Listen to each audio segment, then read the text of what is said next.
Hey BookTube, it's Kim at Middle of the Book March. This is my bookish week for Saturday, December 4th. 3 more weeks, people. 3 more weeks. I'm not one of those people who particularly enjoys the commercialization of Christmas. I'm not an early shopper. I actually hate to shop on a daily basis. I just hate it. I was never into like hanging out at the mall. I did, but that's what you did in the 80s. And my mother used to be so disappointed that I didn't like to shop because her favorite thing was hanging out in the mall all day. Oh, I can't stand it. So, whenever I do Christmas shopping, it's who wants this and who wants that. And okay, I have a very specific list. And I fill in, stocking stuffers and little surprise gifts here and there. But if I go to the store, I will go late at night when they have Christmas extended hours. So I suppose, in a weird way, I'm part of the problem. Sorry about that. Any retail workers? I worked retail for many years. So, this is my bookish week. What did I read last week? It was a pretty good reading week for finishing things. I can't say the same for the quality of what I read, unfortunately, but it was a good week for finishing. I'm going to talk about The Cutout Girl by Bart Van Es. This was a buddy read with Patrice Jones that we finished a while ago, like a week and a half ago, I think. But I was waiting, she and I were waiting to exchange our last comments back and forth. So I'm going to talk about this today. The Cutout Girl was the 2018 winner of the Costa Prize for Biography, and it also won the overall Book of the Year Costa Prize. That surprised me because the same year, Normal People by Sally Rooney was also in a contender in the novel fiction category. And this was not a good book for me, so when I look at the pool of contenders for 2018, this is shocking to me that it won. Okay, Bart Van Es is a professor of English literature at Oxford, I think, and he is the author of several English and literature texts and commentaries and that type of thing. He is not a biographer, and this is a biography of Lean. Her name was, oh gosh, what's her last name? I forgot her last name. This is a girl named Lean, and she was at one point called Van Es, and she was a girl taken in by the Van Es family during World War II. When she was very young, I think she may have been around 4 or 5.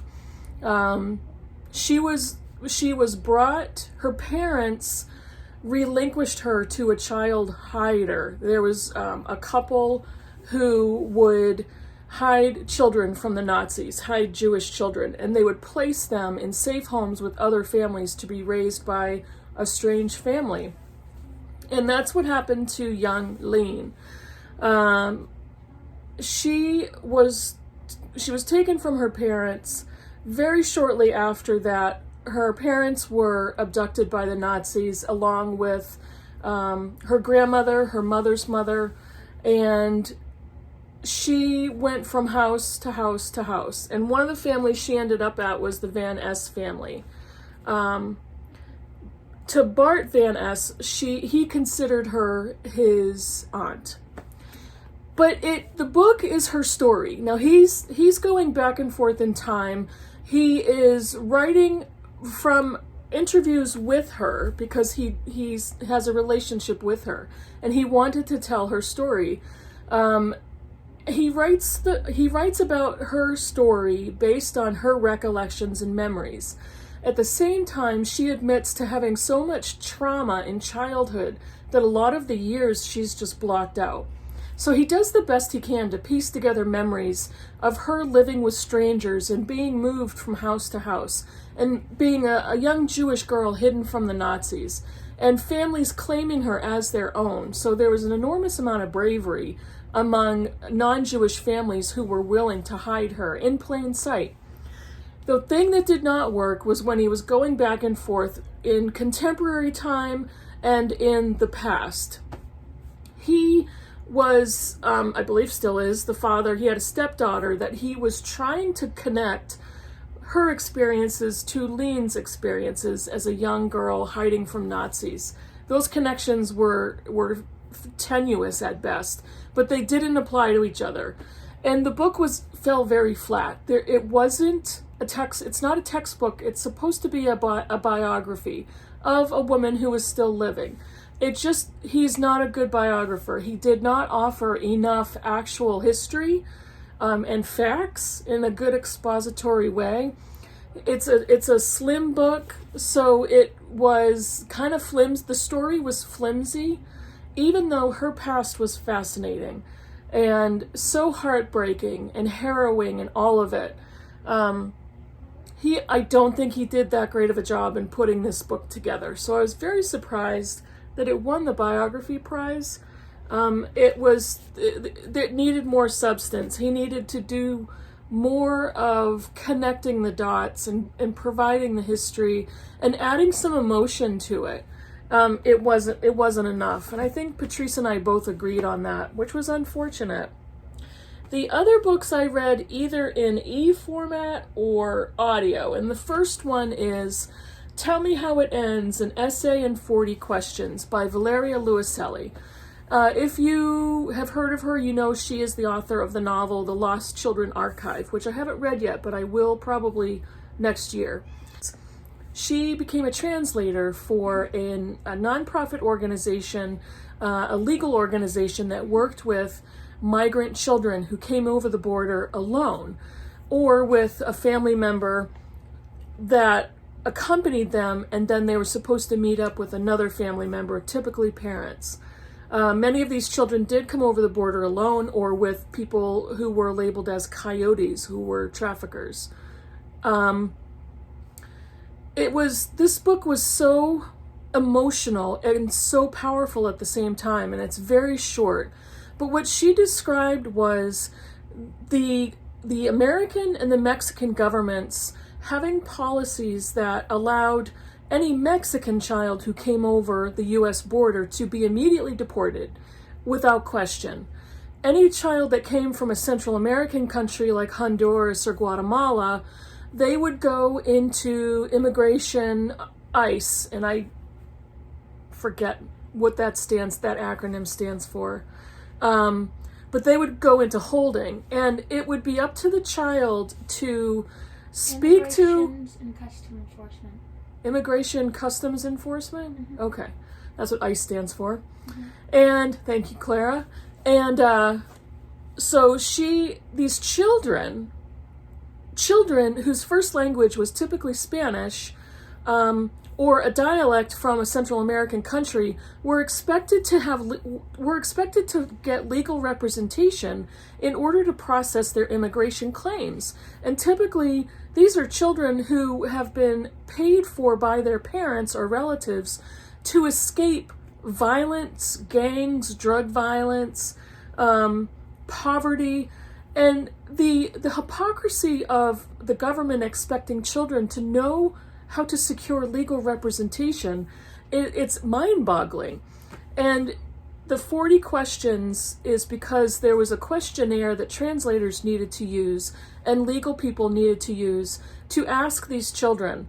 And some of the questions for these poor kids who English was not their first language, totally misunderstanding or not being able to understand the language barriers, the translation barriers, their stories are harrowing and gut-wrenching. And she wrote this very small, powerful book to document what was happening with children coming over, some of them infants being brought over the borders, some of them teenagers, boys escaping gangs or murder because they refused to join a gang, girls escaping systemic rape and murder and being forced into prostitution. It's just, the stories are just horrifying. But again, this book is so powerful. I would suggest anybody pick this up, read a little bit of a firsthand account of helping people process these poor migrant children. And Louiselli herself, at the time, didn't even have her own green card. So she does talk a little bit about her experiences becoming a U.S. citizen. It's an extremely powerful book. The next one is called Inspired: Slaying Giants, Walking on Water, and Loving the Bible Again by Rachel Held Evans. Rachel Held Evans was a Christian author, speaker, and blogger who very surprisingly and tragically died in her late 30s. She had come home from a speaking engagement, and she felt like she was getting the flu and possibly a urinary tract infection. She went to the hospital. She was being treated with antibiotics and had a severe allergic reaction that she never recovered from, and she passed away in the hospital. And I remember, she died about 2 years ago, and I remember I had followed her blog for a long time, and I'd followed her writing career and some of her books. And I remember when the news reports came out in the media that she was sick and she was in the hospital. And I also remember her actually putting out requests for prayer on Facebook and Twitter. And one of the last requests was she wrote herself saying she's having an allergic reaction to medication, if people could pray for her. And the next day, those of us following the story find out that she's in a medically induced coma, and a few days after that, she's died. So it was extremely shocking and very sad. But this book is her response to being raised in a Christian home, being disillusioned with evangelical Christianity, leaving the church, finding a different denomination, and rediscovering the Bible. And what she does in this book is she talks about different, very well-known Bible stories. She does some biblical exegesis, which is analysis and interpretation. She has done some research with biblical scholars about what certain stories in the Bible actually mean, instead of what the churches tell us they mean. And so this is an interesting book about her experiences coming back to the Bible and loving the Bible again. So one of the things that I didn't enjoy was she retells a lot of biblical stories in a contemporary context. So she replaces the ancient characters of specific stories with contemporary characters and contemporary settings. I didn't like that. I just didn't enjoy it, and it didn't really offer me any purpose as to why she was doing it. And she also discusses a lot about what specific stories actually mean, and which was good. And she offers a lot of backup from biblical scholars and different authors, and she did that very well. The strength of the book is where she talks about her personal experiences and what moved her to leave the church and subsequently return to the church, and what moved her to read the Bible differently. And those were the strongest points. I actually listened to this one on audio, and she had narrated it. So listening to her voice was very powerful and heartwarming. So that was a pretty good book, and I'm glad I read it. Hey people, it's me, it's Future Kim. I had another book that I finished, and I did my initial review of it and was going to include it in the rest of the video. But when I went back and started editing, it was such a negative review because I hated the book, and it was somebody's memoir, and I didn't want to put all of the comments that were there in the video. It's called Thin Places by Mary DeMuth, and what I did not realize going into the book, and was embarrassed to find out that I didn't know, is she is a Christian author and novelist, has also written some Christian living nonfiction books. And the memoir is very obviously steeped in very thick fundamentalist Christianity. So, and I am not a fundamentalist Christian. So it starts off very good. It's very well written in describing her past and her childhood, which was a childhood of trauma and neglect. But about a third of the way through the book, it slid very far downhill for me. It would not be appropriate for anyone to read if you have any issues with Western Christianity or fundamentalism, or if you're just not interested in reading anything religious. Do not pick up the book. I am a Christian, but I had a really difficult time reading it, and I had a difficult time reading her words and some of the things that could seem very dangerous to maybe a newer person to faith, or to a younger person. That's kind of all I want to say. But I did finish it. I gave it 1 star, and it's too bad because when I feel that way about a memoir, I always feel bad because this is somebody writing about their life. But all I can say is I hope and pray she got the help that she desperately needed at any point in her life. She's doing very well now, and that's all I'm going to say about that. I also finished The Lincoln Highway by Amor Towles, but I can't talk about this because that's a book group book and we're going to be meeting shortly. And what else have I got? I am listening and reading a bunch of other stuff. What am I reading? Yes, still reading this. Super dense, super thick. It's kind of boring. There are portions that are quite boring. I picked up The Golem and the Jinni by Helene Wecker. I just started to get into this, and I'm not going to talk about it right now, but I think I read the first chapter, and I'm hooked. Hooked! I am reading on my Kindle Sweet Bean Paste by Durian Tsukugawa, translated by Alison Watts from the Japanese. This is a very short novel, and I'm like 45% finished after just starting it today, and it's a lovely novel. So far, I'm loving it.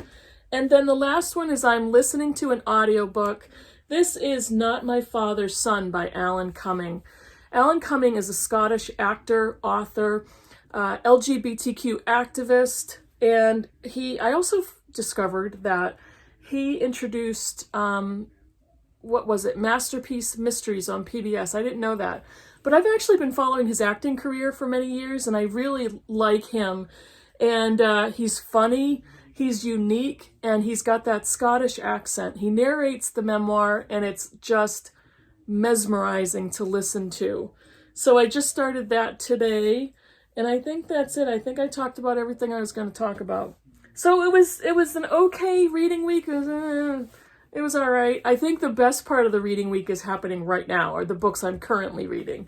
So come back next week to see what I finished. I'm hoping I'll be done with all of these. I would really love to get this George Eliot biography done. I will not quit. I will not quit. Let me know in the comments below what you think of any of the books I talked about, if you disagree with me in any of my reviews, what you think, what you're reading, and thanks for watching. I'll see you in the next video. Bye, everybody.